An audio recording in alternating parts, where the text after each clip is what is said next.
My fiancé walked in with another man and said, "We were going to tell you." Eventually. He looked at me and smirked, "Guess you're not good enough." I didn't say a word. I just packed a bag and left. 3 weeks later, she was outside my sister's place screaming, "Please, I made a mistake. I, 29M, found my fiancé cheating last Friday." Just like that, everything I thought I knew came crashing down. My fiancé, 27F, and I had been together for 4 years, engaged for 8 months. We were supposed to get married in September. We'd been living together in an apartment for the last 3 years, which is under both our names, but I pay 70% of the rent since I make more. I was coming home early from work on Friday. My boss let us out at 3 p.m. because we finished a major project. I texted my fiancée that I was grabbing some takeout and wine to celebrate, but she never responded. Figured she was busy at work. When I walked in the door at 3:45 p.m., I heard laughter from our bedroom. Then I heard a man's voice. My stomach dropped. I walked toward the bedroom and pushed the door open. My fiancé was sitting on our bed with this guy, tall, athletic build, the type who looks like he lives at the gym. They weren't in a compromising position, but they were sitting way too close, her hand on his arm. When she saw me, her face went white. "You're home early," she said, like that explained anything. I just stood there, waiting for an explanation. That's when she said those words I'll never forget. "We were going to tell you, eventually."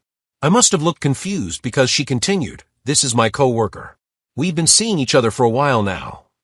The guy, who I'd never seen before, actually smirked at me and said, "Guess you're not good enough."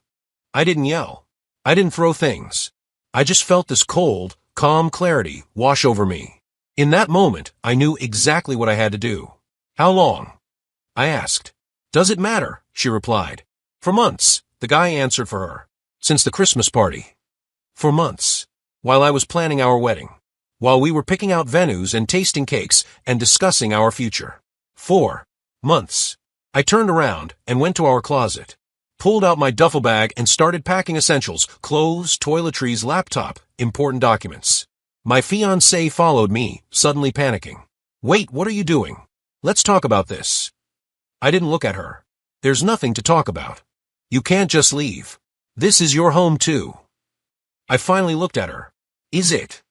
I grabbed my phone, wallet, keys, and walked out.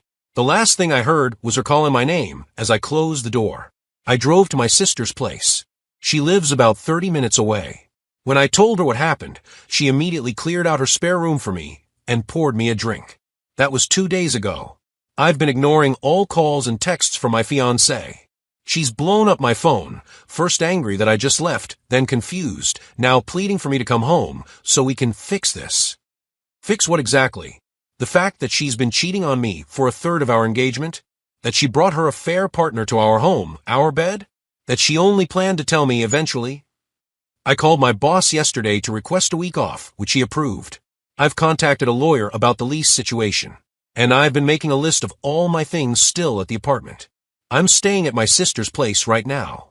Been switching between rage and complete emptiness. When I try to sleep, my brain just keeps replaying that smirk on his face. I know I can't go back. Not ever. Has anyone dealt with something similar? What did you do about the apartment lease? The wedding deposits? The fucking betrayal? Update 1 week later. First, thank you to everyone who commented on my last post. Your support kept me going this past week when everything felt impossible. Special thanks to those who shared similar stories. Knowing I'm not alone in this has been strangely comforting. A lot has happened in the week since I left. Here's where things stand. After crashing at my sister's for the weekend, I called our landlord on Monday morning and laid out what happened. We've always gotten along well. I've fixed stuff around the building instead of bothering him for every little thing. He said he'd let me out of a lease without penalty if I find someone to replace me. The ball's in my ex's court now. She can get a roommate, move out, or figure out how to cover $1,850 per month on her own. On Monday, I went back to the apartment while my fiancé was at work to gather my belongings. My sister and 2 of my closest friends came with me for support and as witnesses just in case. We loaded everything I wanted to keep into my friend's truck, clothes, personal items, the TV and game system I'd bought, kitchenware that was mine from before we moved in together. I left all the furniture we'd purchased jointly and anything that was a gift to both of us. I changed my mailing address, removed myself from all utility bills, and transferred my portion of the security deposit to my fiancée, officially washing my hands of the apartment. The ring was a different story. It was my grandmother's, a family heirloom passed down to me. When we got engaged, my mom was hesitant about giving it to my fiancé, but I insisted she was the one. Turns out Mother's intuition was right. I found the ring in my fiancé's jewelry box while collecting my things. She hadn't even been wearing it. While packing, I discovered something else, a hotel receipt from February for Valentine's Day weekend, a weekend she told me she was on a girls' trip with her friends. The receipt showed a king room booked under her affair partner's name, with her as the second guest. They'd been planning romantic getaways while I was planning our wedding. The wedding itself has been fully canceled.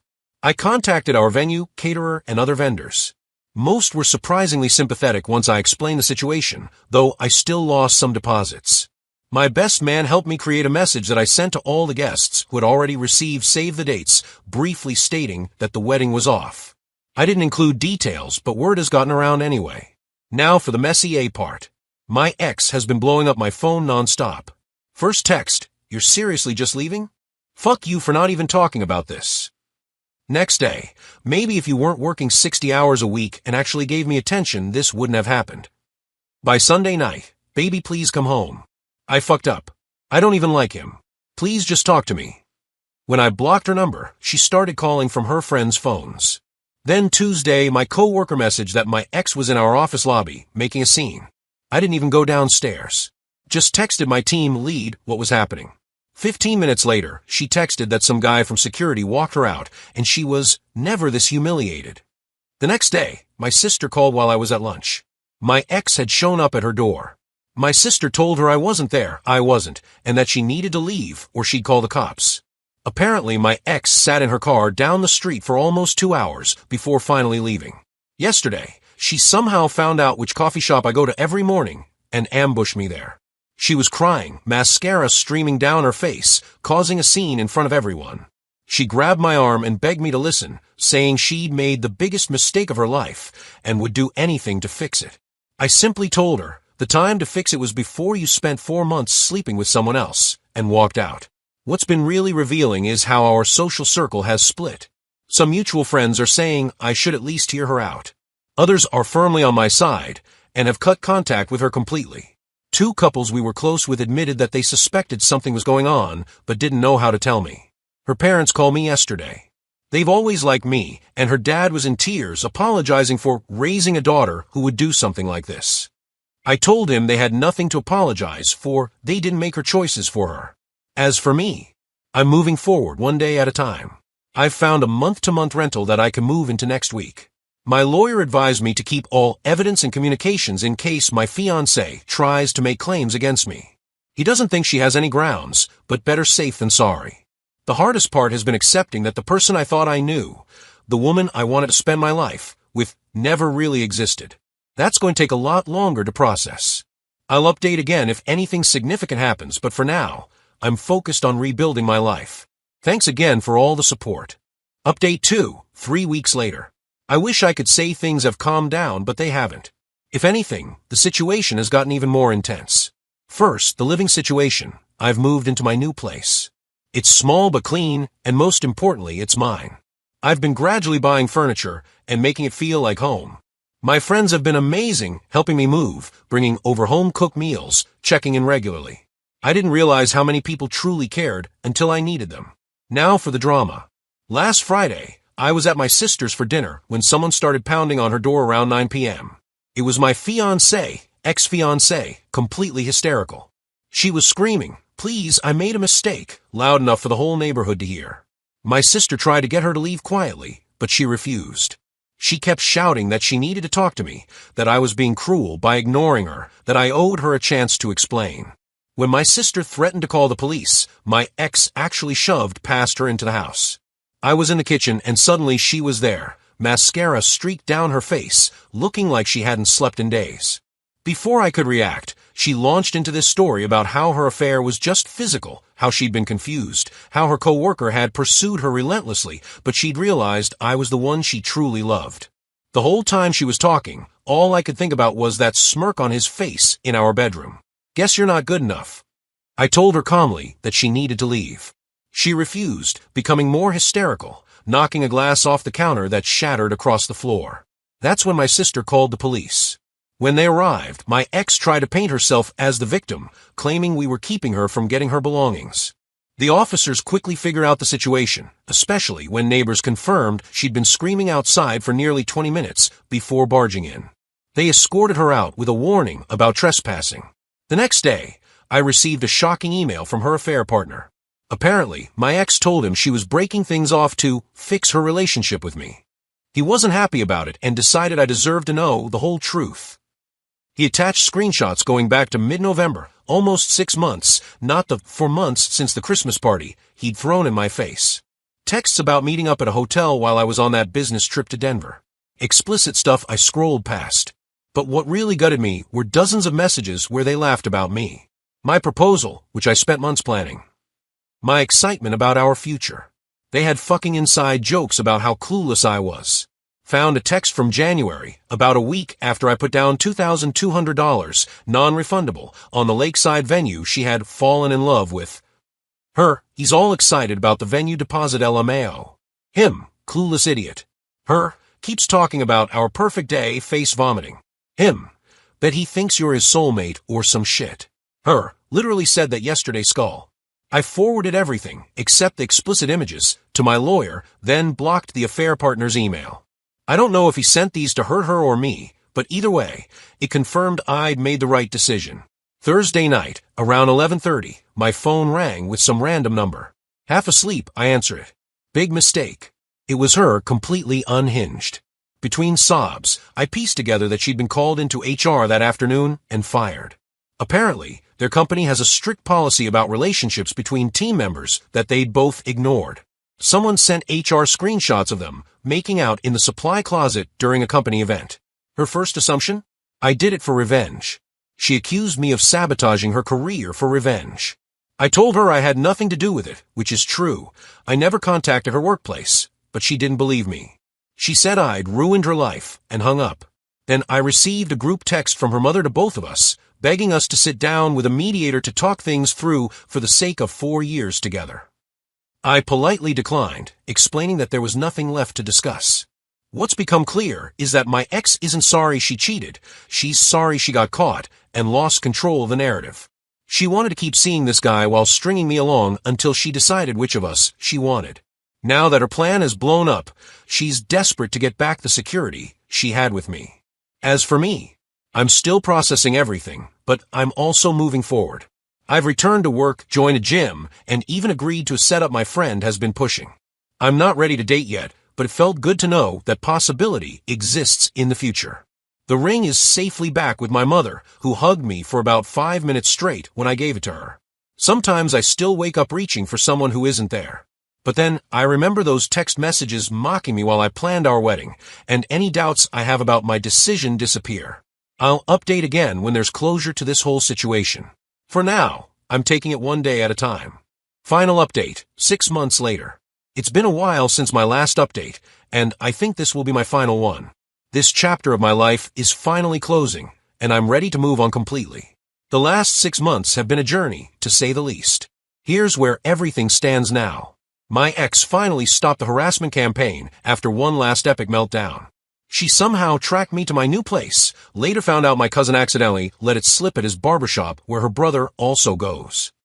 Showed up drunk at 1 a.m., banging on my door and calling me every name in the book, then crying, then threatening to call the cops herself, claiming I had her stuff. My neighbor recorded the whole thing. Next day, I paid a lawyer $350 to send her a cease and desist with the video attached. That finally did it. Haven't heard from her directly since. My buddy Jake, who still occasionally runs into my ex's roommate at the gym, updated me back in August. Apparently my ex and the co-worker actually tried to make a go of it. Moved in together and everything. That lasted about 5 weeks before she caught him with their HR rep. Yeah, the same one who handled their workplace discipline. Jake said she went ballistic, trashed his Xbox, and moved back to her parents' basement. Can't say I felt anything except mild curiosity when I heard. Bumped into her at Target in September.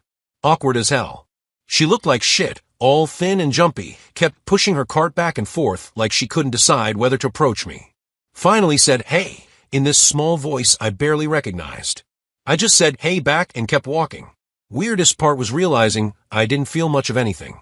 Not pity, not anger, not that stomach drop I expected. Just mild discomfort, like running into a coworker you don't particularly like outside of work. As for me, life has taken some unexpected but positive turns. One strange bright spot in all this, my temporary apartment building was being renovated, and I got chatting with one of the contractors about the terrible drywall work they were doing. Turned out he was the owner of the construction company, and they'd been burned by their project manager. We got talking about my background in construction management, and by the end of the conversation, he'd offered me a job. Been working there since July, better money, actual 40-hour weeks instead of 60+, and I'm not chained to a desk all day. Back in July, I ran into my sister's neighbor at a small venue downtown.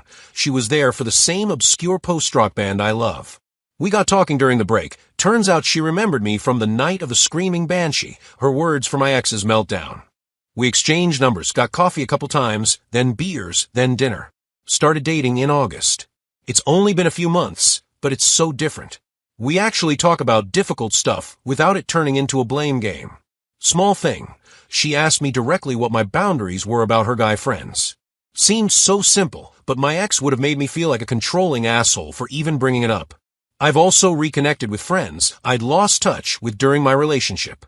Looking back, I can see how my ex had slowly isolated me from people who were important to me. One of those friends recently told me, "It's good to have the real you back." I'd written off the $2,200 venue deposit as just another tax on this whole mess. But last month, the venue manager called me out of the blue. They'd had a cancellation for a fundraiser for kids with cancer, and they'd applied my non-refundable deposit to cover that event. Sent me a tax receipt and everything. Told me some of the kids and their families had an amazing day by the lake. First time I'd smiled about anything wedding-related since this all went down. Yeah, I still get hit with waves of anger sometimes. Mostly when I remember specific moments, her excitement about wedding cake tastings while she was texting him, the Christmas gift she got me while they were already hooking up. For fucking years, and I don't know how much was real anymore. But I dodged a bullet. Could have been divorce papers instead of a broken lease. Could have had kids caught in the middle. My buddy from college is going through exactly that right now. Saw my ex at a distance at a mutual friend's birthday last month. She looked rough, but I felt nothing much. Just a vague sadness for what could have been if she'd been the person I thought she was. Not gonna lie and say it's all sunshine now. Some days still suck, but most don't. Got a better job, a smaller but nicer place, and I'm seeing someone who doesn't make me feel like I'm always one mistake away from being replaced. That's pretty much it. Just another guy who found out his fiancée was cheating, walked away, and lived to tell about it. Edit. Since a lot of people are asking, yes, the ring is safely back with my mom.